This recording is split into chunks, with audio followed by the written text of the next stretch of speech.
ek is baie hartseer.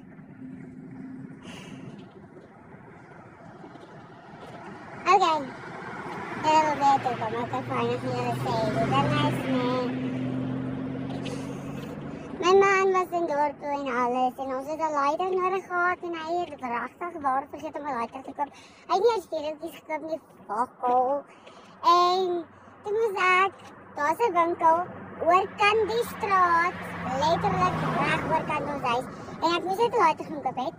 En ek is toe besig met ander dinge en ek vergeet so half 'n bietjie en toe eet ek 'n bietjie en toe holy shit, dis die winkel toe.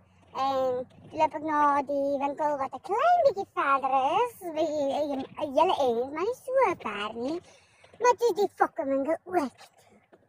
Nou sit ons net so 'n lighter in die ander winkel, is moer ver en ek gaan nie fucking weer loop nie.